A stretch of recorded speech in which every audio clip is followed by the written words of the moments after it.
Lillahi Rabbil Alamin wassalatu wassalamu ala ashrafil anbiya'i wal mursalin nabiyina Muhammedin wa ala alihi wa sahbihi wa sallama tasliman kathira amma ba'd. Me emrin e Allahut të gjithë mëshirshëm, të mëshiruesit, falenderojmë Allahun Zotin krijuesin e botrave. Mirësi dhe bekimet e Zotit qofshin mbi dashurin e Tij dhe dërguarin e Tij Muhammedin sallallahu alaihi wasallam, si dhe mbi të gjithë ata besimtarë dhe ato besimtarë që ndjekin dhe pasojnë rrugën e Tij deri në ditën e Kiametit. O Allahu Zot, ne nuk kemi dije tjetër përveç asaj dije që Ti na ke dhënë, Ti je i dituri dhe Ti je i urti.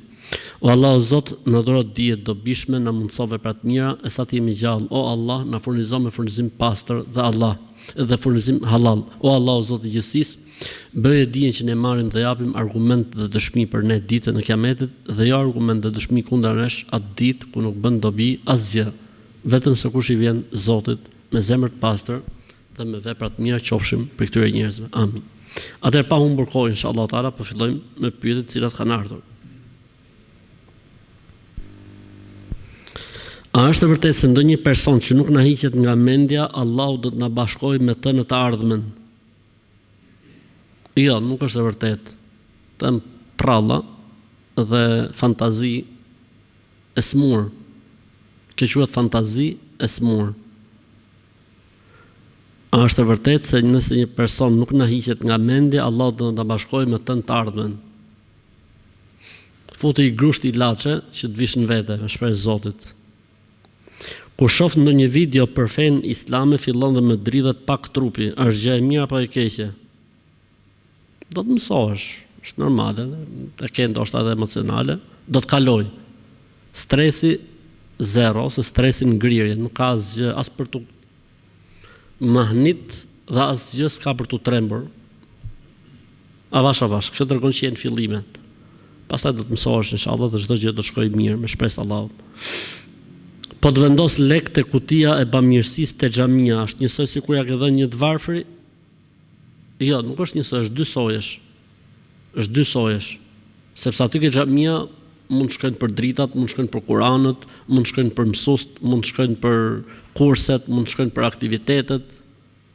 Kurse kur ja të varfrit ja ke dhënë varfrit. Po ke xhamia mund të shkojnë edhe për të varfrit, po varet se si Kleoni për shembull vendos. Thot Kleoni këto lek të hiçojmë për rrogë mësuessh. Shefi i madh vendos. U i cop drejtojëm, shefi është Kleoni. Kështu që e rëndësishme është me dhonë, nuk ka problem. Qofse dikush i hedh lekët tek arka e xhamisë me njet, për shembull po i hodh këto lekë me njet për jetimet.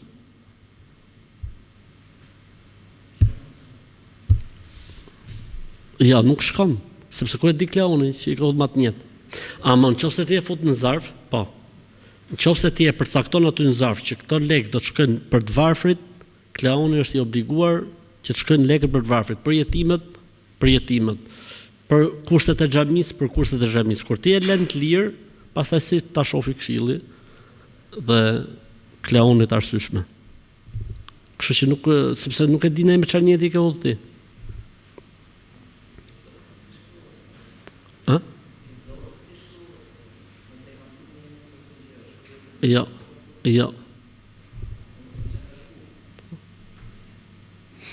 Sepse nuk mjafton vetëm njeti në këtë rast.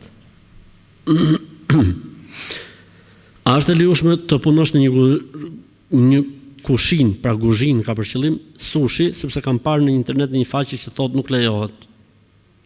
Nëse është me prodhime deti, është halal, nuk ka asnjë problemi. Nëse bëhet sushi me një gjë tjetër, se unë nuk e di tani çfarë mund të fusin tek sushi, që është haram, bëhet haram. Ama nëse bëhet fjalë për atë sushin që ne njohim, klasikun, tradicional që bëhet me prodhime deti, është halal, nuk ka asnjë lloj problemi. A e prish abdesin qelbi, pra ka për qëllim qelbin, që mund të jetë i verdh, i bardhë ose i jeshil. Jeshil s'kam pa në herë, po nejse. Nuk e prish në mendimin më të saktë të dietarëve. Në mendimin më të saktë nuk e prish. Pra, nuk e prish dhe s'duhet me u shqetësu fare. Kisha një pyetje në lidhje me faljen e namazit të xumas. A lejo ta falim kur imami është ul prej minberit dhe janë të u përgatit rrjeshtat për faljen e xumas. Për shembull, me i thanë që ka vend të lirshëm në rreshtin e tretë ose me kthy selamin dikujt që ta jep.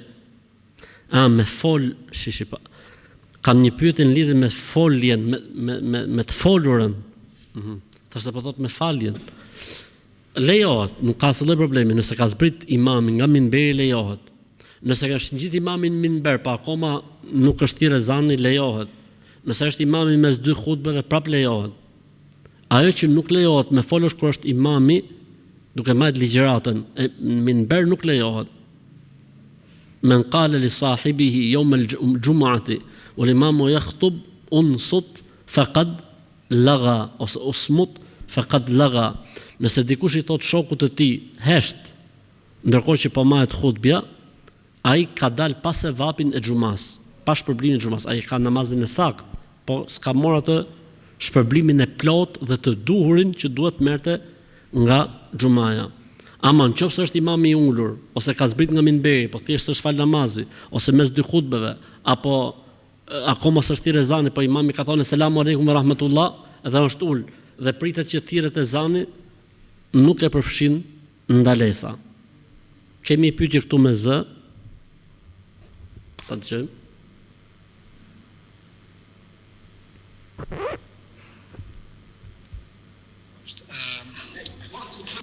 Selam aleikum, hoqë të të për pyetje. Do është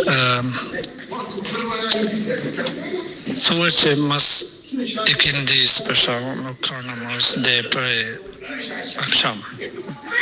Do të thonë mes ikindis e akşamit nuk falet namaz. Por kur hyn në xhami për shkak para akşamit, para akşamit, do të ditë akşamit, po akşami sa akoma. Qartë.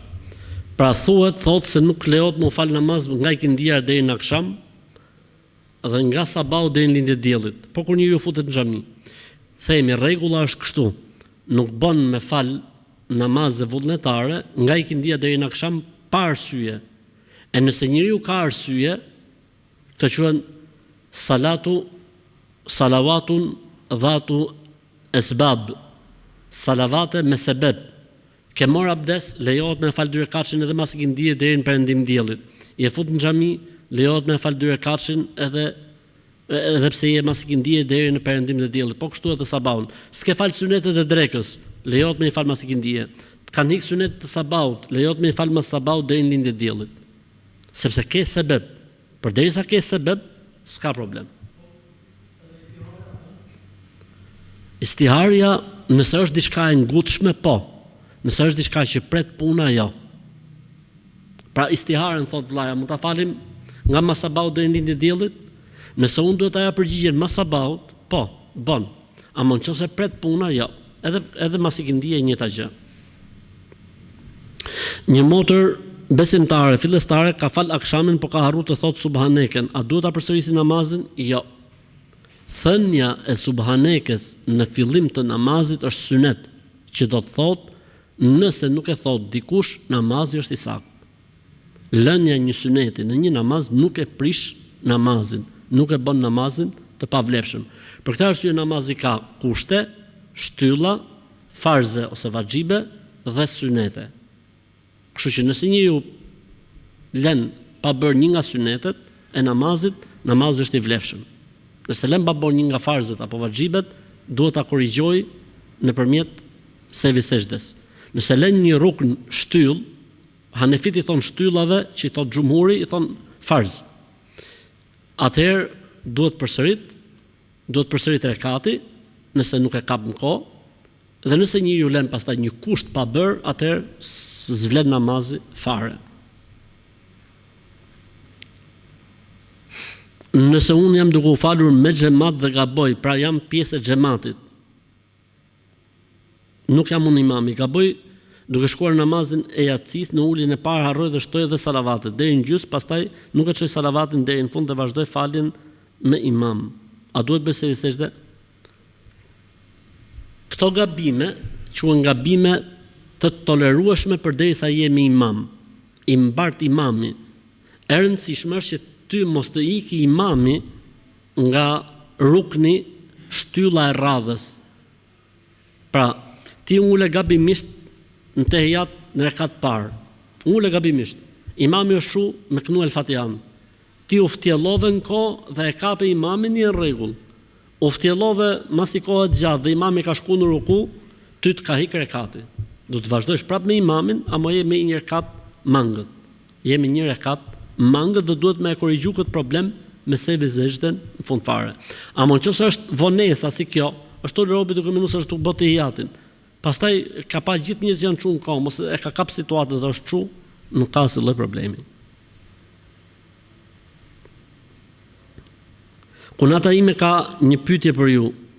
Pajt, bismillah. Thot se vjerri i saj e ka mallkuar shumë djalin e tij duke i thënë që ta sjell Zotin e Vlad. Dhe pas një kohë atij i vdiq vajza 11 vjeçe, domethënë mbesa e plakut. Kunata mendon se kunatit i vdiq vajza për shkak të mallkimit të vjerrit dhe dëshiron të di nëse vdekja ka ardhur nga mallkimi i vjerrit dhe a vazhdon ky mallkim apo duhet ta ndërpresi ai duke u tërhequr nga mallkimi. Nëse këto plakut, vjerrit, gjyshit i kanë hyrë në hak, i kanë bërë padrejtësi, e ka zonë mallkimi i tij, nuk ka dyshim. Dhe ky mallkim do të vazhdojë derisa të tërhiqet plaku prej mallkimit. S'ka dyshim ke kjo pjesë.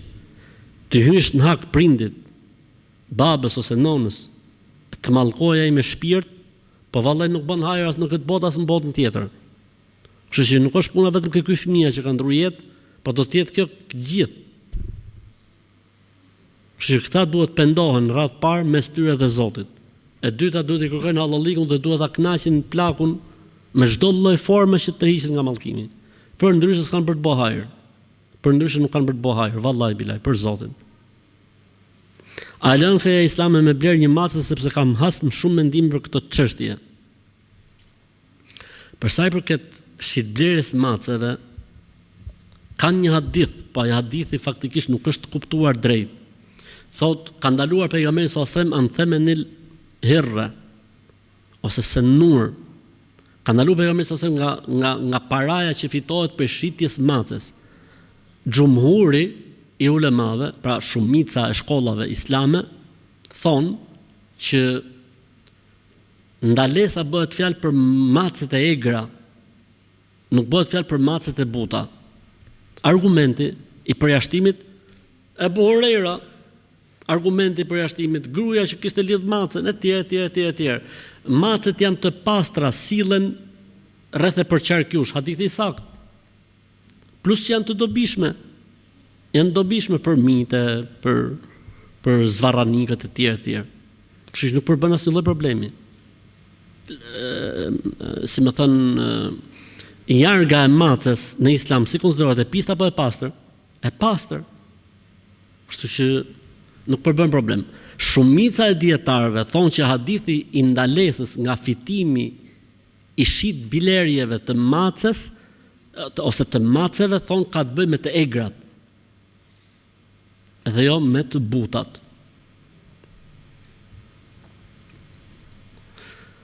Nëse gjatë pastrimit të dhëmbëve na del pak gjak, a na prishet abdesi? Jo, në mendimin e të gjithë dietarëve të Islamit, edhe Hanefit, që sipas tyre gjaku e prish abdesin, jo, në këtë rast jo, pse është diçka e vogël. Edhe ata thonë, nëse është diçka e pakët, nuk përbën asnjë lloj problemi. Siç është rasti kur njeriu pastron dhëmbët.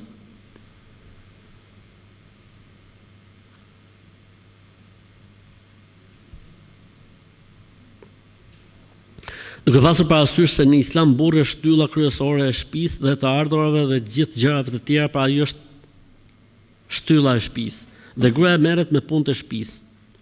Okej. Në rastin kur të dy bashkëshortët janë në një marrëdhënie pune, pra dhe gruaja madje fiton më shumë se sa burri. Mashallah, bravo qoftë. Po pra burri nuk ndihmon fare në punët e shtëpisë. Apo jep një këshill këtyre lloj burrave se po na i marrin njerëzit e afërt në qafë dhe përmendi që profeti paqja qoftë mbi të, i ndihmonte bashkëshortët e veta. Pa e pas ke thonë të gjitha, Allahu ta shpërbleft. Ma pas ke lehtësu punën mu, Allahu të nderoft. Normal është që bashkëshortët duhet bashkëpunojnë me njëri tjetrin, duhet mirëkuptojnë njëri tjetrin, duhet të jenë krahët njëri tjetrit. Tani nuk është kjo punë ndame me thik. Unë jam ky, ti je kjo. Nuk është ndame me gjëja. Sipas mundësisë, sipas kushteve. Kështu që bashkëpunoni. Ittafiqa wala takhtalifa. Pejgamberi alayhis salam dërgoi në Yemen Muadh ibn Jabelin dhe këtë tjetër. Këtë ka çu bashkë me Muadhin në Yemen. Ku cili ishte sahabiu tjetër që dërgoi pejgamberi sa bashkë me Muadh ibn Jabelin në Yemen, ka çu 2 sahabe.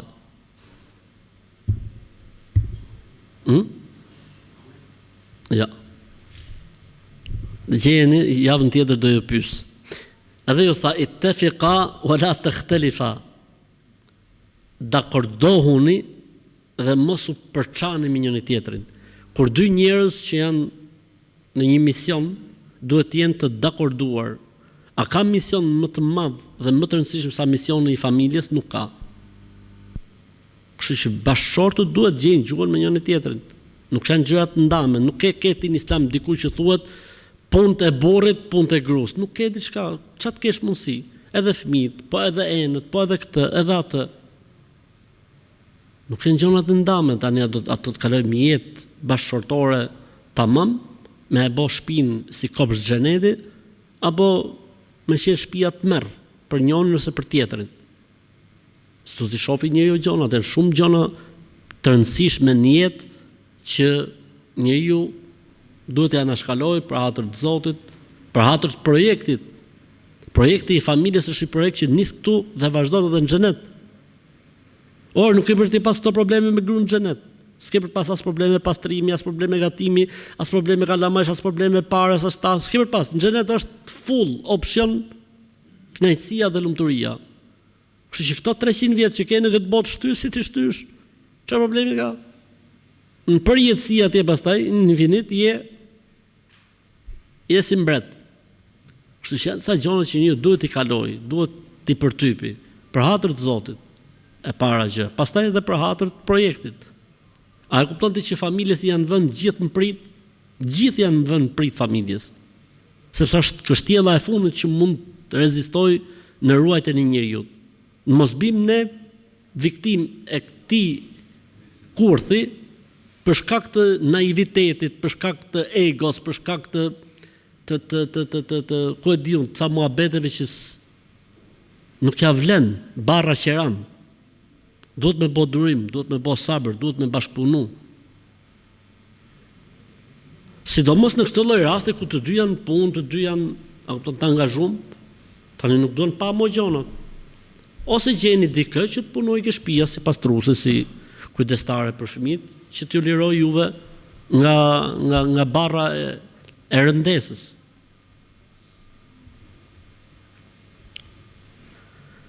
Nëse jemi për nguta, mund të falim vetëm farzin dhe pastaj ta falim sunetin kaza, nuk ka asnjë lloj problemi. Pra nëse dikush ka punë, ka angazhim, është në shkollë, është në punë, është në mbledhje dhe ka situatën me ngut dhe fal vetëm farzin, mund t'i falë sunetet më vonë. Argumenti hadithi i njohur ku pejgamberi sa sem është angazhuar nga dreka deri në ikindi në pajtimin e 2 fiseve. Dhe i kanë ikë sunetet e mrap me të drekës pa fal. Kur ka ardhur në shtëpi ka fal mas ikindie. Nëna e besimtarëve Aisha radhiyallahu ta'ala anha e ka pyetur. Tha o pejgamberi i Zotit, sot ke bë diçka që s'e ke bën ndonjëherë më përpara. Tha u angazhova në pajtimin e 2 fiseve dhe më kishin ikë sunetet e drekës. Dhe i fali pejgamberi sallallahu alajhi wasallam sunetet e drekës mas ikindie. Nga kjo kanë thonë dietarët që lejohet njeriu nëse ikin sunetet t'i falë më vonë. Ka tolerancë në sunete. A bën me i zëvendësuar këto 6 ditë para apo pas Ramazanit që vjen tani? Përpara kujt i kanë mbetur, cili do që i kanë mbetur ditë nga Ramazani pa plotësuar, ti plotësoj tani para Ramazanit. Sidomos tani në këtë kohë që është kohë, mashallah, do thonë dimër, dita është e shkurtër, as nuk njihet pse njeriu s'ka ngrënë dhe s'ka pirë, kështu që duhet të plotësuar ditën e Ramazanit para se të ardhë Ramazani. Mos e toleroni këtë pjesë.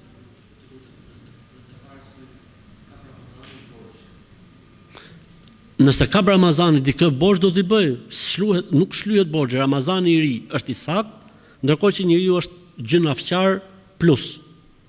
Pra nëse deri në Ramazan duhet ta kishte shly, shtyrja e tij mas Ramazanit e bën gjynafqar edhe më shumë.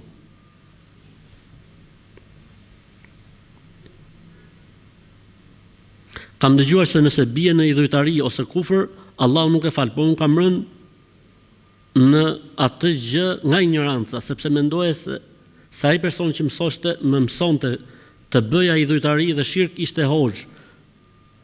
Pasi unë në atë kohë isha e prekur nga magjia. Në të njëjtën kohë fillova dhe namazin, tani jam i lumtur që falem, por kam ende shqetësime. Tani për sa i përket shirkut dhe kufrit që kam bërë unë më përpara, a më fal Zoti? Padyshim që po. Padyshim. Inna Allaha yaghfiru dhunuba jami'a. Allahu i fal gjitha gjunahet. Ya ayyuhalladhina amanu tubu ila Allahi tawbatan nasuha. Asa rabbukum an yukaffira ankum sayyi'atikum. O ju që keni besuar, pendoni te Allahu me një pendim të sinqert, të pastër, të çiltër dhe gjithë përfshirës. Zoti do t'ua falë gjitha gjunahet. I dërguari Allahu sallallahu alaihi wasallam ka thënë: "At-taibu min adh-dhanbi kaman la dhanba lah." Ai që pendohet për diçka që e ka bërë, sikur se ka bërë. Kështu që Zoti i fal gjitha. Zoti i fal të gjitha pa përjashtim. E rëndësishme është që njeriu të pendohet në kohën e pendimit dhe me kushtet e pendimit.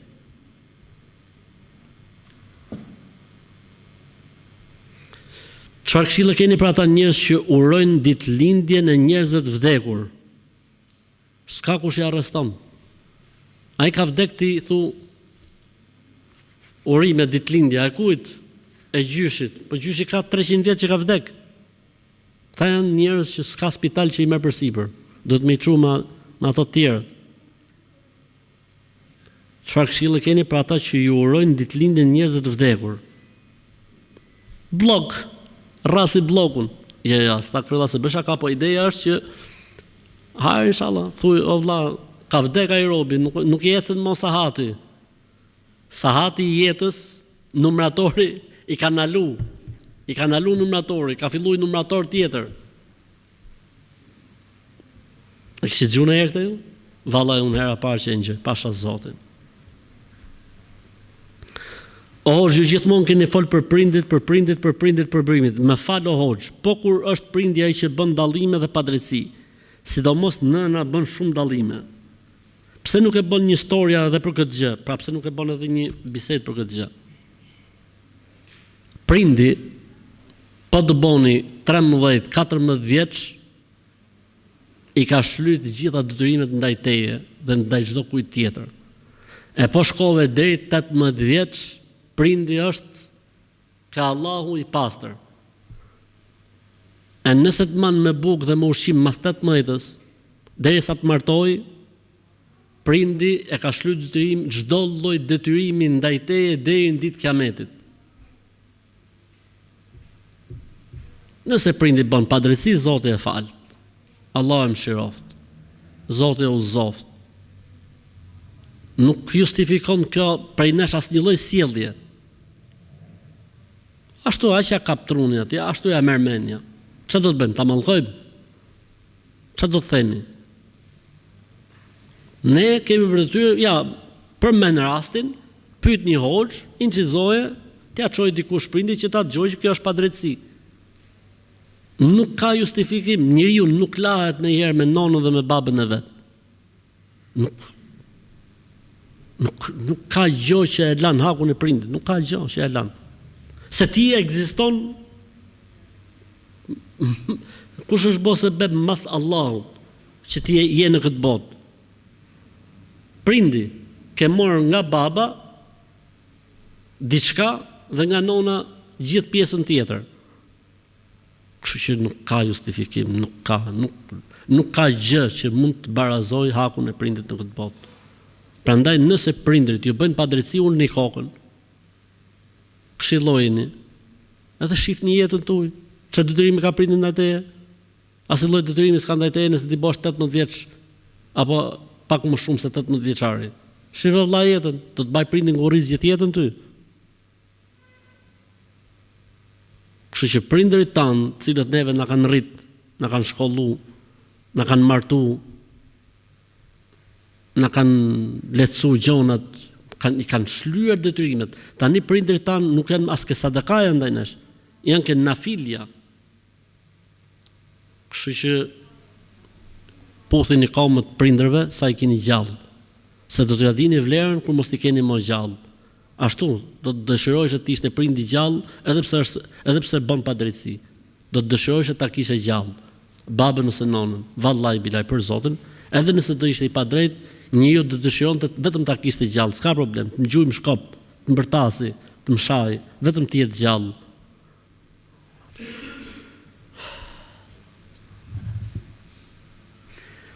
Nëse namazi i duhas duhet falet deri 5 minuta para ezanit drekës, a është njësoj edhe për ditën e xhuma? Për ditën e xhuma ka tolerancë, sepse në mendimin më të saktë të dietarëve është se dita e xhuma, në mendimin më të saktë, sepse ka dy mendime, është se dita e xhuma nuk ka orar. Dhe se xhumaja fillon qysh para dite. Kështu që ka përzierje në këtë punë, kështu që nëse njeriu bën niyetin për namaz duhaje nuk ka problem. Edhe mas kohës së paradites. Pra nuk ekziston kjo koha e xhumas siç është për namaz dhe drekës, pra ka tolerancë, ka tolerancë. Kur themi për guslin e ditës xhuma, a mund ta marrim guslin natën?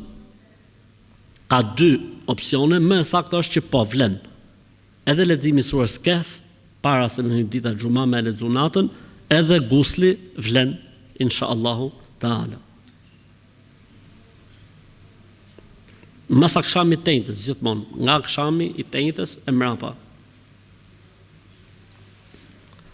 Faktikisht është një pyetje shumë interesante. Babai im thoshte është i moshuar dhe nuk lëviz. Ne si familje po mundohemi me gjitha mënyrat për të kujdesur për të, por është bërë shumë e vështirë sepse ai ka nevojë për një kujdes profesional, që ne nuk dim ta ofrojmë ashtu siç duhet dhe kemi frikë se si fëmijë e dëmtojmë. Nëse e dërgojmë atë në një shtëpi të moshuarve ku çdo gjë bëhet me shërbimin më të mirë mjekësor dhe me përkujdesje të vazhdueshme.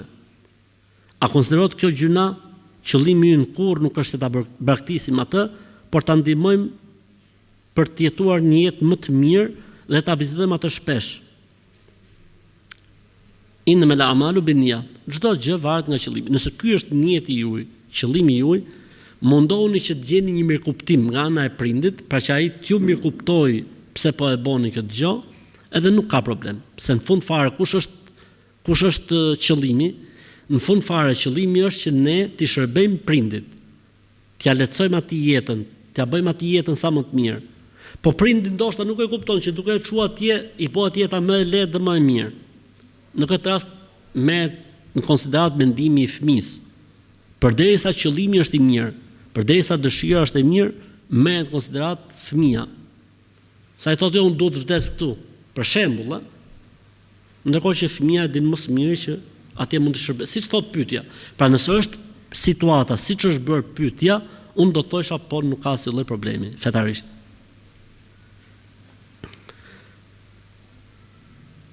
I me shoqe i fal 5 kohë namaz është me hijab, reziton Kur'anin, ajetin Kursi, me një fjalë bën të gjitha, por disa herë bën ca gjeste jo të këndshme. Për shembull, mendon se është e përzgjedhura e Zotit, ose thotë jam profete.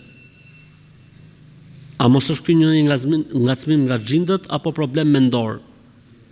Po, mund të jenë të dyja bashkë. Mund të ketë edhe nga xhindët dhe nga truni i vogël që si punon, në rregull. Ose mund ta ketë vetëm nga truni, e s'ka xhin aty drejt i fare. I kanë bot xix ato nervat, kanë filluar të bëjnë, si quhet kjo? Kur kjo? Mas. Kanë filluar nervat të bëjnë mas. Po mund të jetë edhe smur me xhin. Edhe i duket vetes sikur i vjen shpallja. Shef në i drejt në shejton me rroba të bardha, thotë erdhi engjëlli. Sapo më tha kështu apo ashtu. Kështu që Allahu zoft, unë do të këshillosha që ta çosh në spital. Unë mendoj se ka nevojë për spital. Për raste të tilla do thotë se ka filluar çarku ose çarku ti luaj për venit, kështu që duhet me ja vidos që mos ti luaj. E ke parasysh motori kur thyn njëra nga komët, motori i makinës kur thyn një kom çfarë zhurmë bën. Edhe në këtë rast kemi të bëjmë me thyrjen e njërave nga bazikat e trunit, aty ku mbështetet truni. Edhe kemi mas, ka bërë mas. Mund të jetë edhe me xhin, mund të jetë mund të jetë, Allahu din më së miri. Po, zotëri, kishë gjetë. Ta bim taknojmë këti. Kemi një njerëz në spital edhe ne s'dom që ta bëjmë rakë, edhe i thot, bëj për Allah që unë jam mirë, që domethënë ta besoj që është mirë, por ti nuk do t'ia thuash se ke frikë se ai tremet, mund tensionohet, mund t'i ndodhi në diçka nga tension. E bukur kjo pyetje, pyetje tipike hall, tamam hall. Aleikum hoc, desha me të pyet për shembull, kemi një njerëz në spital edhe ne s'dom që ta bëjmë rakë, edhe i thot, bëj për Allah që unë jam mirë, që domethënë ta besoj që është mirë, por ti nuk do t'ia thuash se ke frikë se ai tremet, mund tensionohet, mund t'i ndodhi në diçka nga tension. Vallai, kjo është një gjë që shumë e vështirë për t'u ndarë, me thënë drejtën. Mu po të më pyesi puna, them që më mirë të thuhen gjonat. Sepse dhe njeriu përgatitet, shtjellohet, po mund të bëhet keq. Do të bëhet keq 5 minuta, 10 minuta, pastaj edhe ai do të vinë vete, do të shtjellohet. Po me rrejt tjetër, mi thonë, ke infekcion, ndërkohë që ati ndoshta i ka ngel sipas, le të themi, parashikimeve shkencore edhe i mund jetë. Thuhet mirë të u bë mirë, në efektet e ilaçit se do të dalsh edhe i çik del. Ai do të dali, po do të dalin në tabut. S'është normale për mendimin tim. E di që njerëz dhe po ti thosh kancer ose po ti thosh një smundje të rëndë ku dëgjon, po më mirë ta di njeriu, mendimin im, ndoshta nuk jam gabim. Unë mendoj që më mirë njeriu ta di problemin që ka. Reflekton, pendohet, kërkon hallallikun, tregon borxhet që ka apo borxhet që i kanë. Kjo është më e mira. Kjo është më e mira që thuhen gjonat ashtu siç janë. Përveç se nëse është në një rast ekstrem ku dëgjon në një që edhe kur e prekte ferra i bite të fikt se thot vdiqja, është muhabet tjetër, po këto janë raste të rralla. Në përgjithësi për mendimin tim, më mirë thuhen gjonat sepse ke edhe ti më shumë si më thon ndikim në këshillimin e tij. Po në shumë vende të botës e thonë, por në Shqipëri akoma nuk e kanë thy këtë lloj problemi. I them unë herë dikujt, ishte anë nga funi. I thash unë, thuj la ilaha illallah, thash sa më shpesh, sepse ke Zotit do të shkojmë gjithë. Si u kishin ngel hatri këtu në familjarëve? Si i tha ashtu babës tonë? Po o vëlla ishte njofti, pastaj e humte. Njofti, pastaj e humte. Domethënë ishte pothuajse në fund fare. Tha ala e marrin me shpresë. Ashtu është gjinov vëlla për Zotin. Kështu që unë mendoj që duhet me e thonë, duhet me e dhonë sinjalet. Kam pasi rast tjetër, kam shku të i personi s'mun, edhe mu bo mësim kjo se u bo gjyq. Tani si t'ja them, këto i thëshin ke infekcion. E thashun, hosh më thonë, qa më, i thashun, thuj sa më shpesh, la, mos janë ndaj. E mirë. O bo baba keq, pse e kuptoj që o të vdek. Po mirë për që i thoj që jo babës, që i për të në gjallë. Që elhamdulillah, hajër inshallah. Çfarë pyetje kishe ti vis? E kemi dhënë, e kemi trajtuar këtë çështje disa herë. Tek pyetje përgjigjet është një që thot Luan apo lepër. E kam bënë pyetje vetes time. Atë e kam dhënë përgjigjen. Atë e kam dhënë përgjigjen. E ke një përgjigje ti? A ke një përgjigje ti? Çka kam thonë atë? Lejohet kam thonë.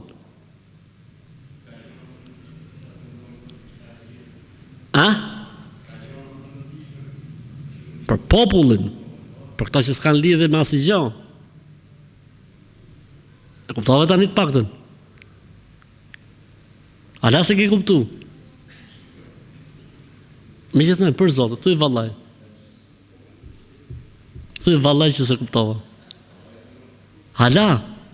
Pra unë them janë ca gjëra që njerëzit jashtë nuk i kuptojnë. Njerëzit duhet fillojnë namazin, të lejnë shirkun, mos hapni këto tema ke njerëzit.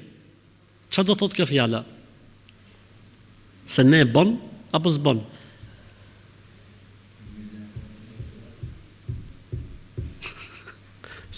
Nuk e kemi. Nuk e kemi. Ne kemi dy, ka thënë pejgamberi selam. Fitr, Bajram, Kurban, Bajram. Për kujtimorët nuk njihen në Islam. Pra bëjmë festë se ka ndodhur diçka. Pra Islami thot pejgamberi selam, ne në Islam thot kemi dy festa. Fitr Bajrami dhe Kurban Bajrami. Xhumaja është festa e javës, edhe kur martohesh e viso, shembe është tamam fest. Në rregull. Doli emri në televizor. Okej. Nëse është ujë pak i turbullt në këto kohërat e shirave, a bën të marrim abdes? Jo, s'ka asnjë problemi fetarisht. Nëse uji është i turbulluar për shkak të shiut, ose për shkak të gjetëve, ose se ashtu buron, apo ka squfër, apo ka ku dëgjon, nuk ka asnjë lloj problemi, apo ka aromë, siç është uji i llixhave, apo ka krip, siç është uji i detit, nuk ka asnjë lloj problemi fetarisht. Pra mund të marrësh abdes dhe je në rregull. A është haram se fëmija janë të bë sport, MMA, mundje, MMA, dhe janë shumë të talentum dhe i kam dërgu, më kanë thonë disa njerëz se është haram. A është e vërtet? Sepse për çdo gjë e lidhke me fenë islame, lexojke dhe vetëm për të qenë i sigurt po të pyes ty. Tani janë dy gjëra të ndryshme. Mundja është halal, ndërsa MMA-ja ka një rregull që thot pejgamberi alayhis salam, thot ka ndaluar pejgamberi sa që të goditet tjetrin fytyrë. Amon, nëse njëri mëson për vete, me e pas për vete, çdo lloj sporti nuk ka problem. Nëse ti mëson boks për vete, që nëse del në një xhahil, ta bjerë këtu, e vën gjumë 5 minuta, çohet prapë, vjen një jetë prapë. Pra me mësu sportet për vete nuk ka problem. Mundje boksit me mësu për vete nuk ka problem. Me i mësu që me i zhvillu si sporte, nëse bëhet fjalë për goditje në fytyrë në Islam ka tekst të qartë që e ndalon. Jo po për shembull ai Habibi, ai tjetër si ka emrin. Ku dëgjon të tjerë. Allah është përbleft ata, alhamdulillah. Vëllezërit tanë janë. Pse njeriu lund sport apo MMA nuk ka dalë nga Islami. Ai musliman është. Thjesht kjo gjë është gabim. Ne tani pse e lund X apo Y apo Z, nuk e bëjmë dot halal. Ai ligji është ligj. Kështu që janë dy gjëra të ndryshme. Nëse bëhet fjalë vetëm për mundje, stresit zero, lejohet edhe me ushtru etj. Nëse bëhet fjalë për çdo lloj sporti tjetër ku goditet fytyra e njeriu, aty ka ndalesë të qartë. Urdhëro? Në mbrojtje qitja hunën mazveshit. Kur jenë në mbrojtje, s'ka si problem, pra ne pa thashun, nëse ti e mëson për vete, nuk ka si lloj problemi. Bilon do të këshillosh edhe motrat muslimane, gocat të mësojnë. Lloj xhaidi, lloj shafiri. Ti arrasi motra muslimane, paralizohet kafsha, pastaj vjen me ambulanca, vjen prapë vete, mas 4 ditë, po i bëhet mësim, që femrat me shami, nuk i prek se këto të fikin derën. Kështu që i këshilloj gocat, motrat muslimane, vajzat tona që t'i futen sporteve, karates. Po gocat me gocat, Allah të shpërblev, se mos ta mësojnë me çunat pastaj. Ja, të mësojnë kështu në vete. E di që bën edhe burrat pastaj të mirë. Se kur të abiri burrin e herë këto, e arras një burri kështu, ting. Bjerë burri në gjuj, vjen vete, si bëhet burri pastaj. Bëhet e snof. Nëse këta janë shaka, mos i merrni të gjitha seriozisht. Po jo, kjo që duhet mësojnë gocat, duhet mësojnë vallaj. Se është bërë jetë e keqe, jetë e vështirë. Pse mos mësojnë? Pse duhet mësojnë vetëm çunat sporte? Edhe gocat duhet mësojnë. Normalisht, si mas kushteve islame, pa bërë haram, t'jenë me mësueset, jenë vete, sipas rregullave që përcaktohen.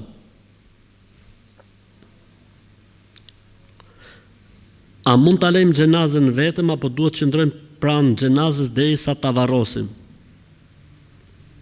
Prej edukatës me njeriu e vdekur nuk lihet vetëm, prej edukatës, ama fetarisht nuk ka asnjë lloj rregulli dhe ligji për këtë gjë.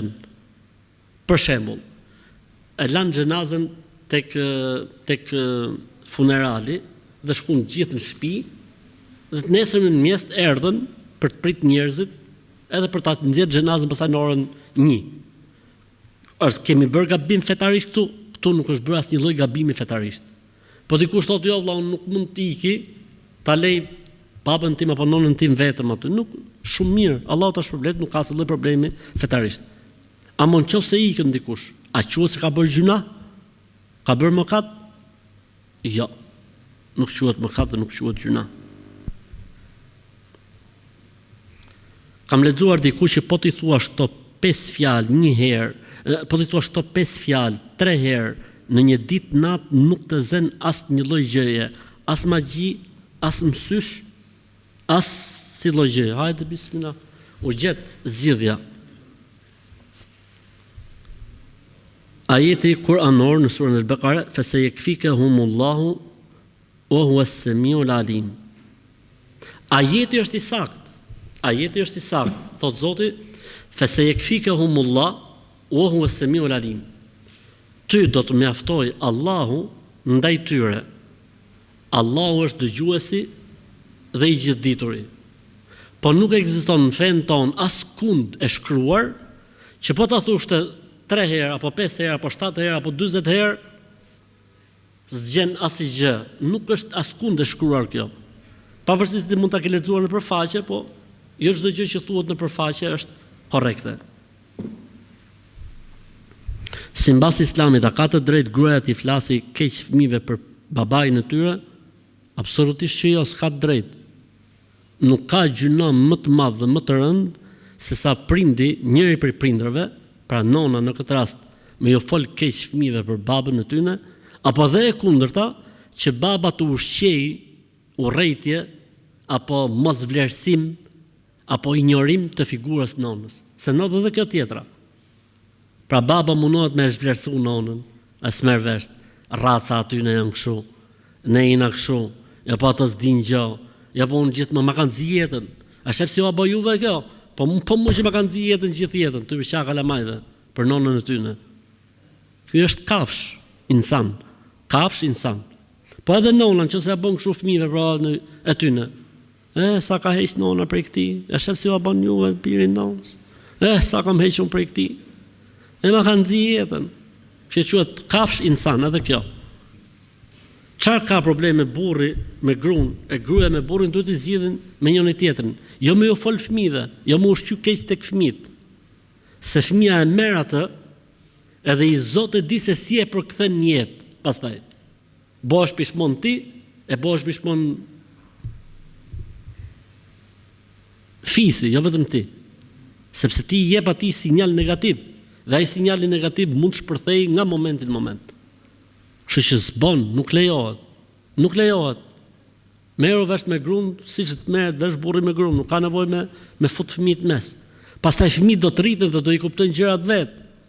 Do i kuptojnë fëmijët kur baba ja fut kot ose kur nona, e di kuptojnë sa të zgjut janë fëmijët. Sidomos ato që s'lexojnë asnjë gjë. Këta më të fikin derën për zgjuarsi që kanë fëmijët e sotshëm, nuk ka gjë që u merr më. Në gjoja zgjut shumë. Kur të bëhen 40 vjeç do të piqen. Nëse ne në kohën tonë piqeshim 20 për shembull, këto do të piqen 40 me kuptu jetën, si funksionojnë gjonat. Alhamdulillah.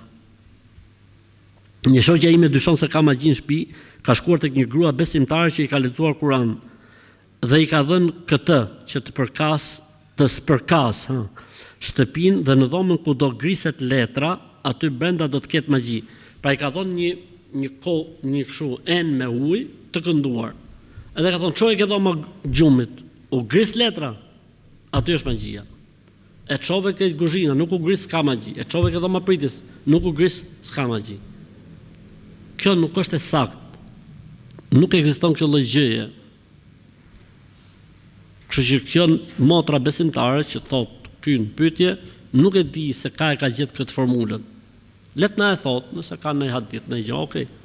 Mund të kishte një formë tjetër më të bukur dhe më të saktë, si me ujin e kënduar spërkatet shtëpia. Aty ku i smuri bëhet keq, për shembull, tu spërkat lavamanin, i smuri bëhet keq, kontrollo aty. Tu spërkat dyshekun, i smuri bëhet keq, kontrollo aty. Kjo po është e saktë, sepse uji kënduar ka shku ke e keqja dhe jep efektin tek personi. Ama merrti i shishe me ujë me letër sure mrena. Çoje që thoma, ndoshta mund të ketë dhënë efekt, por nuk është rrugë e saktë. Nuk është kjo mënyrë e saktë.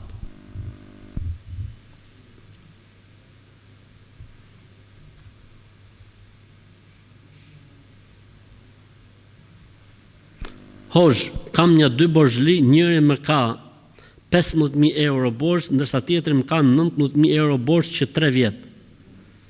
A është gjuna të përdor dikë që mund t'u marrë atyre parat dhe unë me këtë i rregullojmë vetë muhabetet se si ndajmë. Lejohet që t'u çesh dikë që t'u mori parat e tuaja, edhe i thuat jamën vetëm merra se gjysmën do t'i jap ty. Për shembull, s'ka si problem fetarisht. Në mënyrë ligjore gjithmonë. Jo, në mënyrë kështu, jo ligjore. Ka njerëz që dinë metoda ligjore shumë të sakta që t'i kthejnë lekët, mashallah. Edhe duke të falendëruar biles, duke thonë faleminderit. Kështu që nëse ja gjen metodën na thuj dhe neve se i kemi edhe ne ca që alas ne kanë la borxhet. Ju ardh Zoti Hakut, ju ardh. Allahu i falt. Jam në punë, por kam një hall ditën e premte, ditën e xhuma, pra drejtori i punës nuk më jep leje të fal xhuman. Dhe unë shkoj e fal, por ai më pret ditën e punës. Apo i ha hakun punës unë, apo ai po më hyn hak mua. Këta xhahilat që lozin me fen dhe me besimin e njerëzve, për sa i përket xhumas. Këta duhet t'i friksohen Zotit se i Zoti di se ku do t'ua japi Zoti dënimin dhe ndëshkimin që nuk i lejnë besimtarët të falin namaz. Jo vetëm që janë gjëna fqar, po i Zoti di se ku do t'ua japi Zoti këtu në këtë botë. Kështu që ne duhet jemi të qartë kur fillojmë një punë dhe duhet i themi këtyre njerëzve, ignorant dhe xhaila, që unë xhuman 1 orë du pushim. Jo mos merr mund punaj, mos u fut vëlla në atë punë.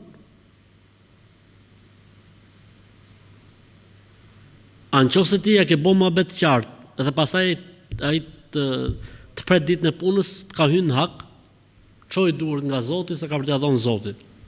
Vallahi bilaj për Zotin. S'ka gjë më të rëndë me na lut tjetrin më u fal. Ka thënë Zoti në Kur'an: "Ara'ayta alladhi yanha 'abdan idha salla? Ara'ayta in kana lil huda aw amara bit taqwa? Alam ya'lam bi anna Allaha yara?" A e ke parë atë që e ndalon robin e Zotit më u fal? Po sikur të ishte ai veti i udhëzuar. Po sikur të ndroj venin ky drejtori, shefi, pronari, po sikur të ishte ai i udhëzuari, e të ishte në punë tek dikush tjetër. Pastaj tha: "A nuk e din ai se Allahu po e sheh? Ti që ndalon njëri me shku për ditë xhumaje, a nuk e din ti se Zoti të sheh? Çfarë do të thosh Zotit? Do më bë luftë Allahu."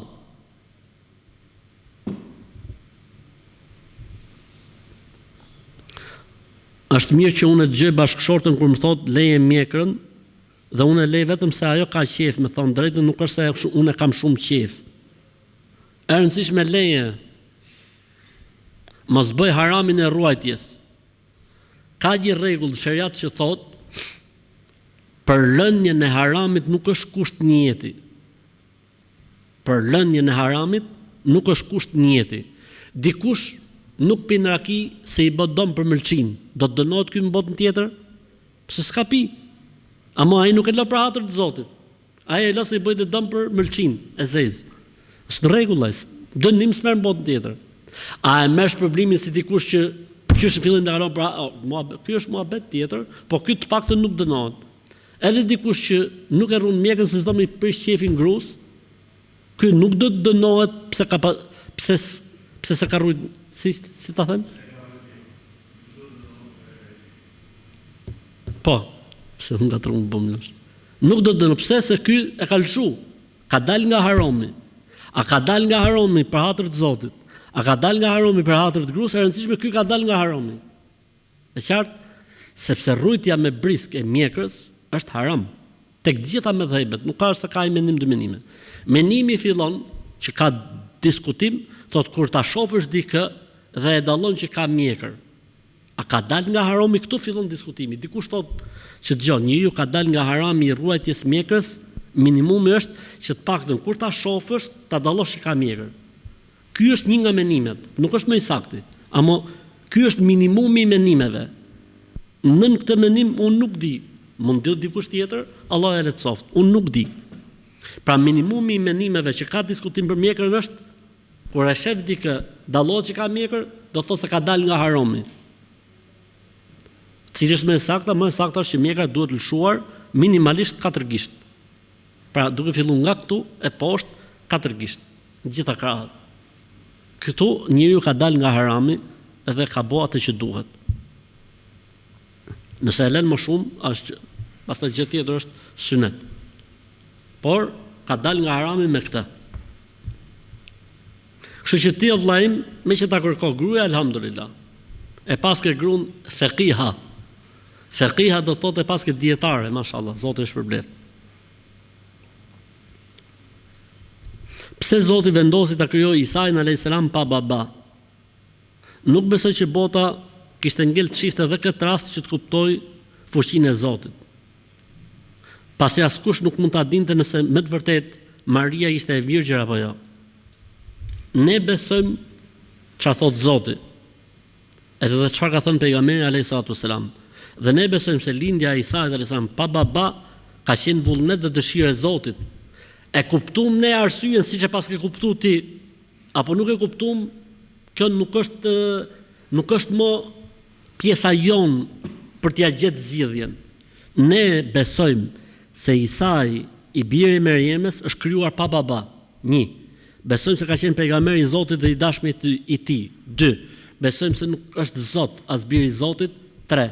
Dhe besojmë se ka ardhur me një mision për një kohë të caktuar derisa të vinte profeti mbas tij, siç kanë ndodhur me të gjithë pejgamberët përpara tij. 4. Kjo është historia me fjalë. Po pse Zoti për Krisht e solli, po kur ta takosh Allahun në botën tjetër, pyete, thuaj Zot, po pse e bën Isain alayhis salam kështu? Ne themi siç ka thënë Zoti në Kur'an. Çka ka thënë Zoti në Kur'an? Inna mathala Isa indallahi ka mathali Adam. Khalaqahu min turabin thumma qala lahu kun fayakun. Shembulli i Isait tek Zoti është si shembulli i Ademit. E krijoi nga dheu dhe i tha bëhu bëhet. Këtë e krijoi nga nona dhe i tha bëhu bëhet. Pse e dha Zoti këtë përgjigje? Që mos thot dikush me që s'ka bab është biri i Zotit. Tha Zoti jo. Se i bjerë nëse ky pa bab është biri i Zotit, i bjerë që Ademi të jetë 2 herë biri i Zotit, se s'kishte as bab as non. Dhe i bjerë që Havaja të ishte bie e Zotit, sepse edhe s'kishte non, po kishte vetëm bab. Kjo që thu ti përmendet si urtësi, e përmendin dietar si urtësi. Pra thonë Zoti ka krijuar nga balta pa nonë pa bab. Zoti krijon me nonë me bab. Zoti ka krijuar me bab pa nonë dhe dha verdiktin e fundit. Zoti që ka krijuar me nonë pa bab. Kush mund ta bëjë këtë punë përveç Allahu? Kjo mund të jetë nga urtësitë, po e kapëm ne këtë gjë, apo nuk e kapëm? Ai muhabet ka mbaru. Pastaj thotë ku e dishim ne është e virgjër apo jo? Nëse beson librat që ne besojmë, këtë pyetje nuk e bën.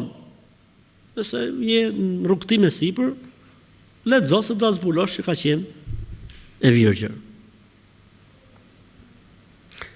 Pse nuk e vran Marien ata që nuk besuan kur e kuptuan se ajo ishte shtatzën dhe e pamartuar? Këtu ka 2 gjëra. E para, Përgjigjja e parë është se si mas një verdiktit islamit është se Meriemja ka ngel 7 zën dhe ka lindur jo në kohë reale si të gjitha gratë. Pra ka ndodhur mrekullia, si më thoni, ka ndodhur mrekullia atje ku e thot Zoti në Kur'an, edhe ka ardhur me fëmijë në krah. Ky është një mendim. Mendimi i dytë thotë ka pas 7 zanin e plot si gjitha gratë e tjera, por Meriemja ka pas net në adhurim. I ka pasbo babai vet, i kanë pasbo një dhomë të veçantë që të rinte në adhurim të Zotit, sepse nona e Meriemës si kishte emrin? Si kishte emrin? Hajde. Ka pas emër shqiptar. Hana. Ajo kur boni dua tha, o Allah o Zotim, më jepi fëmijë se do ta bëj zotim për ty. Kur lindi fëmia lindi gocë. Çfarë tha ajo? O Zot, apo lindi gocë? Unë isha menu për çun që ta lesha shërbëtor të tempullit, fëmijë në vakf për tempullin. E duke qenë se kishte dhënë premtim u mlodhën ato dietarët e asaj kohe, si t'ja bëjmë? Goca në tempull nuk shërbente. Si t'ja bëjmë? I bon një dhomë vete Meriemës. Në mendimin e dytë, ka qenë dhomën e vet, ka qenë ato mrekullit që i jepte Zoti, edhe kur ka dal me fëmijë. Kurse mendimi i parë jo thot, i ka ndodhur ajo me Xhibrilin kur e takoi, ka ngel 7 zën, duhet ec rrugës, ka ardhur ke burimi, ka lind. Tjetra, ti nuk mund pyesësh sot mas 2000 e sa vitesh, pse nuk e vran? Na gjej një nga ato aparatura që e kthin kohën, na pse të pyesim? Pse nuk e vran, thot. Kur një person të hyn sefte në dyqan, sefte kjo është tipike autoktone tiranëse, dhe thot, do të ecim mbar se kam hyrë i pari, se jam i marr si person.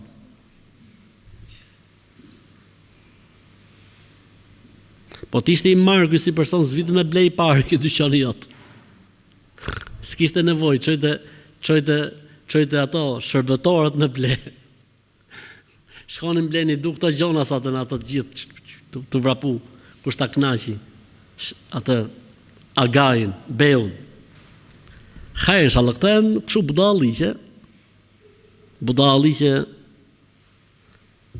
po më duket se është bërë një pyetje më përpara si kjo. Edhe unë kam thonë, thuj këtij personit që të hapi i dyqan. Me që pas ka dorën e marrë dhe komën e marrë, thuj këtij tipit që të hapi i dyqan, se ky ka për ta myt tregun. Elhamdulillah, hajë inshallah. Si jemi me kohën? Okej, kemi. A është gjëna të kërkojmë sebeb për të mbetur 7 zënë, si për shembull të shkojmë tek një grua, ajo vendos diçka te bargu dhe thot duhet vish 3 ditë. Lejohet, nuk ka asnjë problemi, vetëm boni fëmijë sa më shumë, stresit zero. Nëse e falim xhumana, e kemi patjetër të falim në drekën, jo në mendimin më të qelluar. Ka mendim që thot falet, por nuk është mendim i qelluar. Më saktë dhe më drejtë është që nuk obligohet dreka mbas xhumas. Është një mendim nga mëdhëbi Shafii që e ka këtë, po nuk ka argument. Më erdhi një vëlla mbas namazit kishte ndruar jetë gjyshi, nga familja ata janë musliman me emër. Ky çuni falet dhe donte që t'ia falin xhenazën gjyshit, por njerëzit e shtëpisë nuk ishin dakord. Më pyeti si t'ia bëjmë. Masi të varroset, shkojnë muslimanë dhe i falin xhenazën. Masi të varroset dhe marrojnë njerëzit ikin, nesër për shembull, ose 2-3 orë më vonë organizohen muslimanë dhe shkojnë ja falin xhenazën. Cili është gjykimi i ngrënies së mjedhjeve, se unë kam ngrënë vazhdimisht, mirë po mora vesh që kishte mendime të ndryshme. Vazhdo të hajsh pa merak, vetëm bo bismillah kur të hajsh. Nëse kemi një udhtim për 3-4 orë nga shtëpia, a lejohet të shkurtojmë dhe bashkojmë namazin? Ky udhtim i 3-4 orë mund të jetë brenda qytetit për shembull. Ose mena del nga qyteti në fshat, poshtë rruga keqe dhe zgjat 3-4 orë. S'ka këtu as shkurtim, as bashkim. A nëse ti del në një qytet tjetër, atëherë po.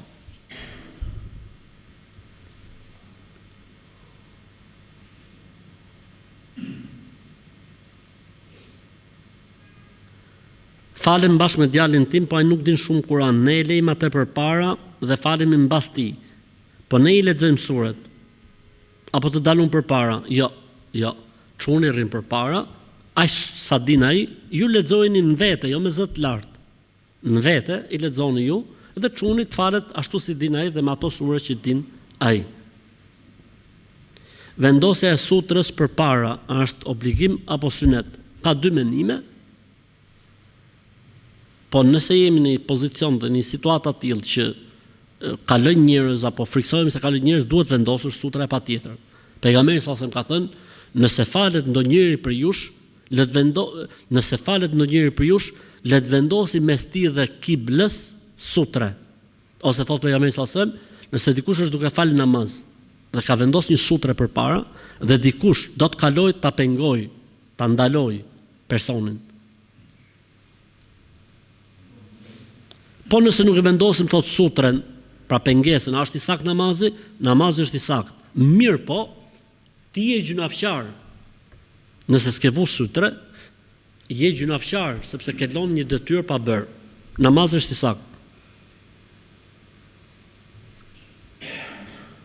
Po si jemi? Mbarum, ha? Okej.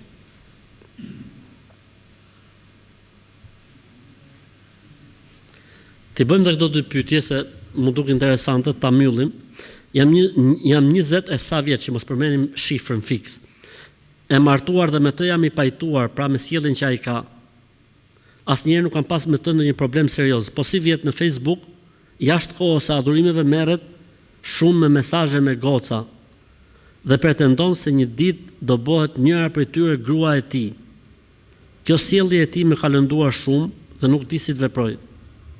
Po me të gjitha ato, si shkruan, janë jo besimtare dhe mendon që edhe ta bëj besimtare dhe pastaj ta marrë për nuse.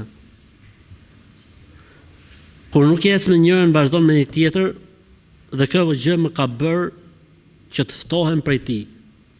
Më thot bindju burrit tan, nuk të duhet gjë me kë shkruaj unë. Allahu e falt, Allahu zoft, gabim vallai është për Zotin. Valla kush do më martu, duhet ndjekë rrugën e duhur për të martuar. Nuk bëhet kjo të shkruajt lloj-lloj femre. S'është normale vallai, për Zotin. Për një mashkull musliman nuk është normale. Thot, kush të ndali, kur të ndali. Qafira, jo se inshallah bëj edhe muslimane, I rrugë dy punë.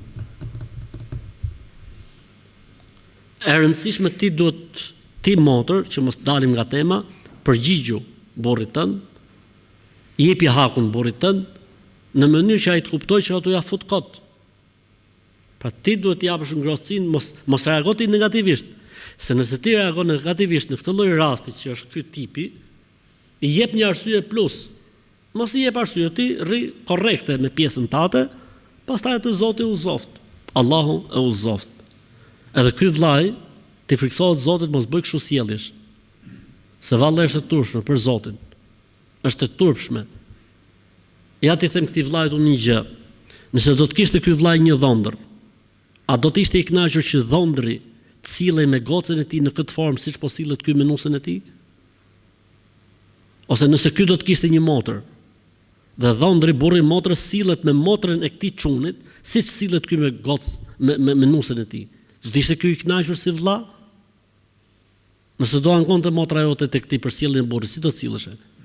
Nëse do thotë goca o bab, kështu ma bën burri, çfarë do të thoshe ti për shembull? Pra ne të mësojmë që t'i kthejmë gjonat ke vetja jon, që të kuptojmë se çfarë po bëjmë. Se shumë kollaj me fol, me bë oratorin edhe me bë teoricienin. E fundit fare, çfarë të bëjmë thot mami nuk e don nusën time, që në javë të dytë dhe deri tani deri më sot vetëm e sham, dhe çfarë nuk I thot? Dhe ajo e di shumë mirë që është femra që unë e dua dhe është shtatzën. Dhe unë akoma nuk e kam ndarë. Faktikisht nusem ka ik 2-3 herë nga shtëpia nga që shqetësohet për shkak të sjelljes mamit. Ajo shqetësohet kur ikën nusja 3-4 ditë, pastaj kur vjen nusja prapë fillon përsëri. Boni durim inshallah. Keni të boni me njëri të çmen. U ka sprovu Zoti me rob të çmen ke shtëpia, boni durim. Ose dilnin vete derisa ftjellohet derisa të reflektojë tamam. Khair inshallah. Këto janë probleme që nuk e di nga na kanë ngel këto probleme, po për një gjë jam i sigurt, këto janë probleme të mungesës së besimit, dobësisë besimit. Mungesës të një është këput hallka. Kanë pas njerëzit feje dhe besime, kanë pas gjitha gjonat, erdhi sistemi 40 vjet, i nxorri njerëzit nga natyra, i shkëputi njerëzit nga shpirti, i shkëputi njerëzit nga besimi dhe produkti ja dalin kështu lloj produktesh. Ama duhet me bë durim inshallah për hatër të Zotit, ose me dal për një moment dhe për një kohë vete që se kjo reflektoka vetëm 4-5 ditë. Pastaj u ktheka. Adetil halime ila adetiha al-qadime. U kthy halimja në zakonin e saj të vjetër. Ke parasysh? Hajr inshallah, bof Zotit. Allahu e boft hajr. E rëndësishme është që këto janë ato raste që ne kemi thënë sheriat, që i lejohet nusës me kërku me dalë në vete. Këto janë ato raste që lejohet me kërku me vete, sepse pse kjo është e lujt me menç, pse duhet luajë dhe kjo menç Allah? Më mirë 3 ajo. Më mirë me pas një të çmendur se me pas 2. Mund të bëhet edhe burri pastaj i çmendur, se do lu dhe ky menç i shkretë se edhe mashkulli ka i kufin që fund fare i nxefen terat dhe lutaj me dhe bën 3 çmendur për shkak të një të çmendure. Kështu që më mirë 3 një të çmendur në vete, e të çmeni burrin e vet, siç e ka çmend deri më sot, mos çmeni edhe këto të tjerët, se çmenduria, që ta kuptoni ju, është smundje ngjitse. Pa të njoni dhe nuk e izolojnë, i kap gjithë.